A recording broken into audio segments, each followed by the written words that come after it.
Welcome back to Justice for Giancarlo Fisichella in Formula 1 98, and round 9 brings us to the home of British motor racing, the M6 toll road just north of Birmingham. Silverstone, but the M6 toll road is a close second. This is the first video I've recorded since my time away, so all of the awful and ridiculous things I've discovered about this game in the first half of the season have faded into the back of my mind. Can't wait to rediscover them in the second half of the season. 8 down, 8 to go. In the real-life qualifying, Häkkinen made it pole number 6 for the season, beating out Michael Schumacher.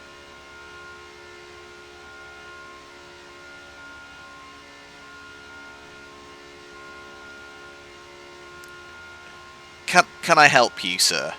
Perhaps you would like to buy me dinner first. Is this just going to keep happening? Let's see where this goes. If I wait long enough, will we just both exit the pits together? Oh, come on, you can do it. You can do it. You can do it. Oh! Oh! Oh! Well done. We are so back.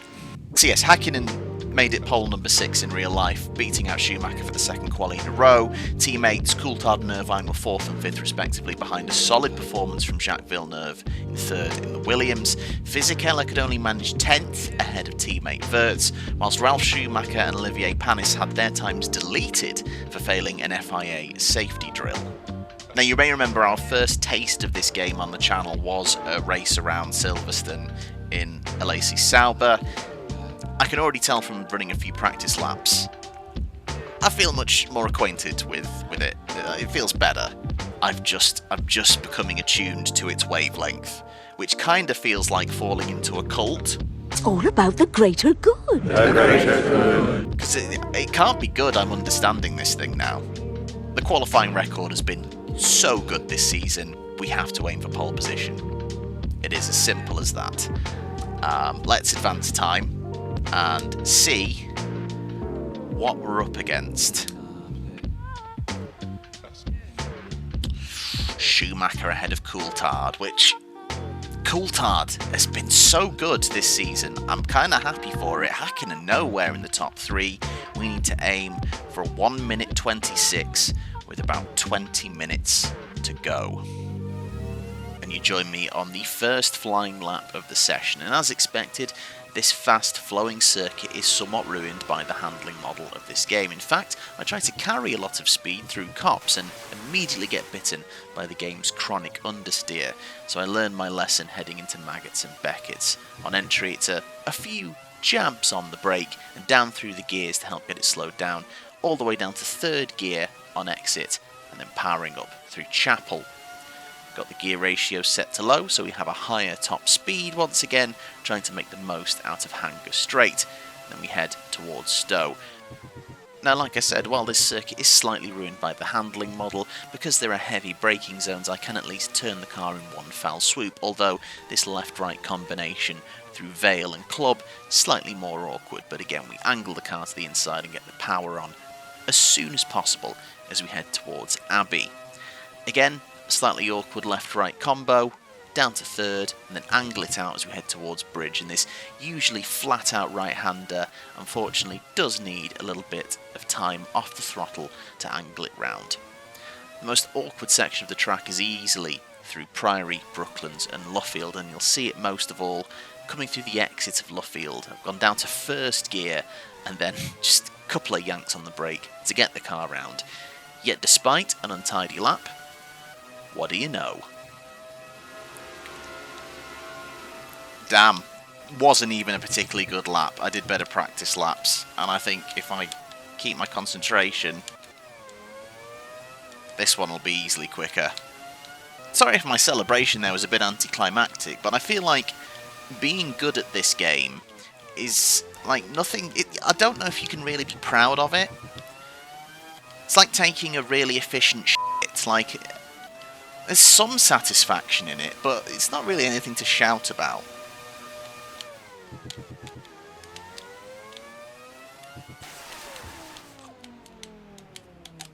Oh, this remote. I feel like this is a remote issue with the view changing, not the game. So credit where credit's due. Yeah, credit where credit's due. Your view doesn't randomly change. Well done, game. That's the bar we're working on. Yeah, they have just pitched the qualifying difficulty a bit too low on the hardest level, I think.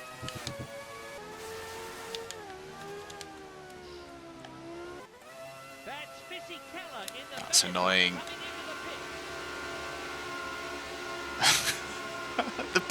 The pit lane has gotten increasingly more chaotic throughout the season. It didn't start this badly. So we end up on pole by 2.2 seconds from Michael Schumacher from the first flying lap. I know from practice I could have got into the 23s. I didn't end up improving on it in the end because the pressure somewhat got relieved very quickly. But good result. Our main rival, Coulthard in third. Hakkinen does duck ahead of Irvine in a bid, hopefully, to get his season back on track. In real life, this was the British Grand Prix where Michael Schumacher infamously served a penalty without actually serving it. The main story should have been how Schumacher's mastery of wet conditions saw Mika Hakkinen lose a near 50-second lead to end up finishing runner-up by 22 seconds, admittedly with the help of a late safety car bunching the field. But no, Michael Schumacher was handed a late race penalty, I believe, for an incident under safety car, and he served it on the last lap, but because of where his pit box was, he crossed the finish line before he actually served it. And McLaren would make that protest, but because the stewards royally messed up what Schumacher's penalty was, including how and when it was communicated to the team, the penalty was rescinded, so Schumacher's win would stand. In the end, only 9 cars would finish the race, both Benettons in the points, Wirtz 4th, Fisichella 5th.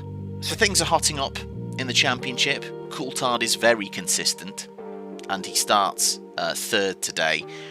We need to make the best of opportunities like this, so hopefully we can lead away, Schumacher can hold on, maybe Hakkinen could pull a few spicy moves, and we can pull some points back. The target is win the British Grand Prix. Of course it is. Oh, I kind of thought the wet weather might come out. Here we go. The British Grand Prix is go. No revs off the start. I remember that. And Schumacher's got the better getaway. The wet the guy who's good in this weather leads us into turn 1.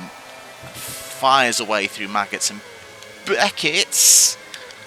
I forgot they are slightly wavy through this complex of corners. For such a smooth flowing track, they do not drive it smoothly.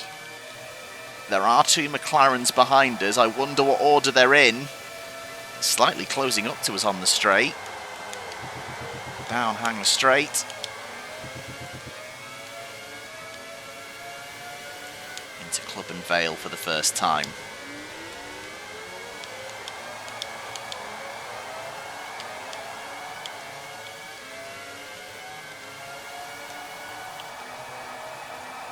Now, I'm not in a rush to get past Schumacher. As long as we can keep him with us and make the move, I'd just be happy to kind of pull away from the McLarens at this point.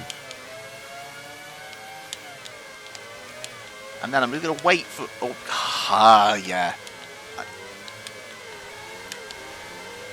I think this remote is having a moment.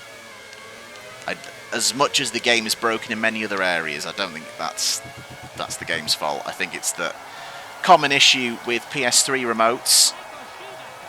Those back 2 triggers are just flimsy.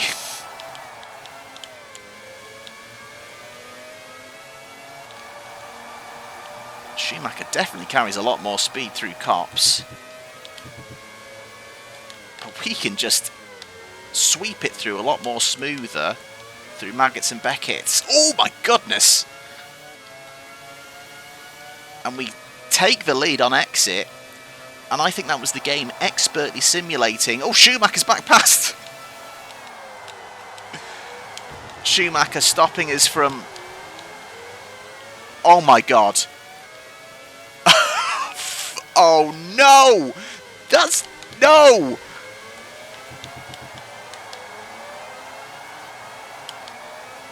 Give me a second to breathe. So we lead the British Grand Prix, but under slightly controversial circumstances. We take the lead out of Maggots and Beckett's. What I was going to say was clearly Schumacher just spun up his rears on exit, and that's why he suddenly just checked up in the middle of, like, a flat-out bit of track. Obviously, that's what the game is simulating. Then he has the better straight-line speed down the straight, gets back past us. We do. And I'm going to hate myself for saying it, the old switcheroo. Sorry. But, oh, for God's sake, stop it! But there was contact. And I can't tell if that... I feel like that was Schumacher making a really odd move to defend the inside. And he just gets bumper card out wide. And now, annoyingly, he's not in second place. So our buffer to our main rival is gone. So I'm not particularly happy about that. I would happily have him still had the lead. And that way, we can make a move and keep him between us and Coulthard. It happened so fast, because I was especially trying to process what had just happened with our initial duel. But my recollection is, it was a weird janky turn-in by the AI rather than me kind of ramming him out the way. But we'll look back at the replay. I might have different opinions. Oh no! That was nearly very nasty there on the inside of Cops.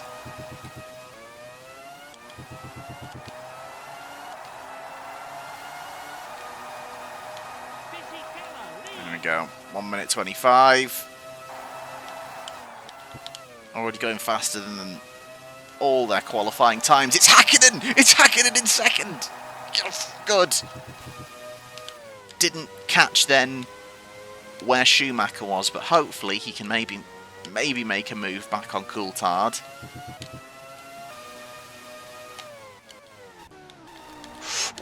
Oh, no. My guy, you don't need to overdrive this. This is yours all day long. Just go for a nice little roam around this circuit and you will be... Oh my God. No, come on. Go. No. What an unsafe rejoin. We've just taken out Hakkinen.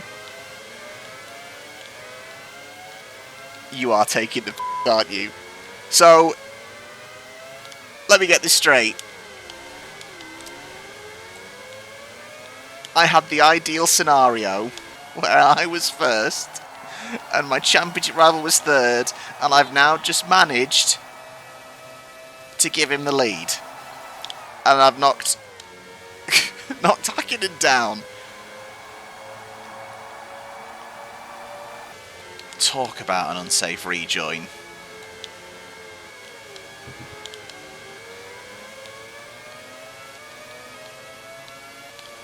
Right, well now, the race has changed again.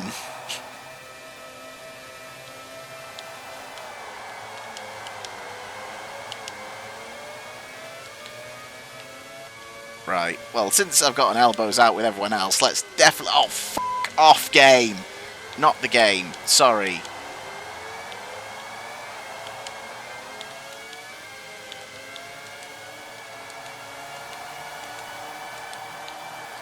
How many freaking different variations of a chase cam do you need? What? So that move on Coulthard was definitely my best bit of driving so far. That was good. Although annoyingly now though, Coulthard is second. Hakkinen falling backwards. I think I might have just literally ruined any slim chance he had at a title fight by just driving in front of him. And look, flags are on. The game can penalise me. And it's chosen not to for any of this. It's another bit of realistic simulation, you see, because obviously, you know, the stewards in the 1998 British Grand Prix really botched up that penalty thing with Schumacher. In fact, you know, I think 3 of them handed in their licenses afterwards as a result. And it's just simulating that. The crowd saw that some sort of penalty was needed. Maybe not for the Schumacher incident, but definitely for the unsafe rejoin. But the stewards just, you know, I didn't communicate it properly, didn't communicate it with the team properly, and unfortunately, them's the breaks.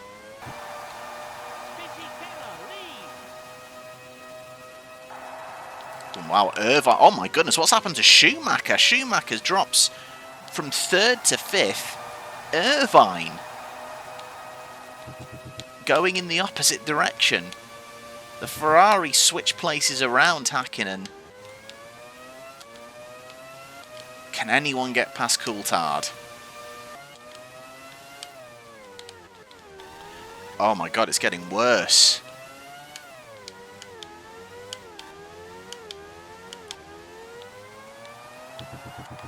Stop doing that. So now to counteract it, what I'm having to do is almost lodge my finger underneath the trigger just to basically hold it open. Certainly doesn't feel the most comfortable. It's not the most intuitive thing to do, to kind of be pressing forward on your thumb but kind of pushing out with your, like, middle finger to hold a button out. This should have been a controlled and comfortable victory. Instead, messy. Unnecessarily messy. Let's try and put some shine on it. Let's see if we can get into the 23s in the wet weather, in the race, on these remaining 2 laps. Yes, I know that's dangerous and I could spin again, but I want to regain some honour. As much honour as you can regain while playing this game.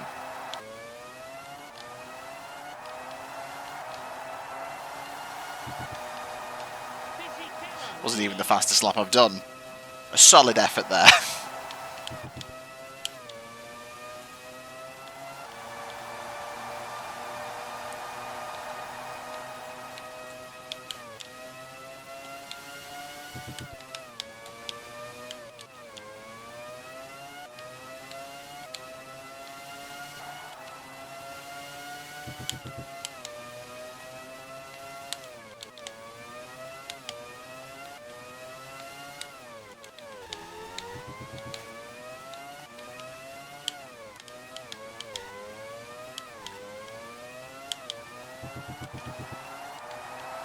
Well, this looks like a good lap. Yes! Nail a 1 minute 23.5. A flourish to win the British Grand Prix. I still feel kind of dirty though. More so than usual after interacting with this game. So in the end, we win the British Grand Prix by 13.4 seconds. A spin and win. And it's from our main championship rival, David Coulthard. Häkkinen 3rd, Schumacher 4th, Irvine 5th. Wow, real shuffling of the order behind there, while Alesi holds on for another solid point in his Sauber. How vital will that be, though, that instead of gaining 6 points on our rival, which I think would have brought us level in the standings, we've only gained 4. Come the end of the season, that spin going into bridge and affecting the order of things, could that be important? And as mentioned, 2 points between us at the top. I think it is very much becoming a 2-horse race. Häkkinen moves into 3rd in the standings, 1 point ahead of Schumacher, but now 16 points back from the lead, 14 back from us. There's a way back, but things are going to have to change for Häkkinen and Schumacher. In the Constructors, it's ton up for McLaren after 9 rounds already. They're almost double clear of Benetton, but good result for us today in the Constructors. We are now 7 clear of Ferrari. 2nd is very much the best we can hope for, so hopefully we can stick that. In the meantime, Another point for Sauber Petronas, they're comfortably in 4th ahead of Jordan and Williams. No points for the remaining Minardi, Prost, Tyrrell, Arrows and Stewart. Will we see any points from them this season? It is looking unlikely. Up next, we're off to what was then called the A1 ring for the Austrian Grand Prix, and it's an important one because Giancarlo Fisichella scored his first ever pole position here.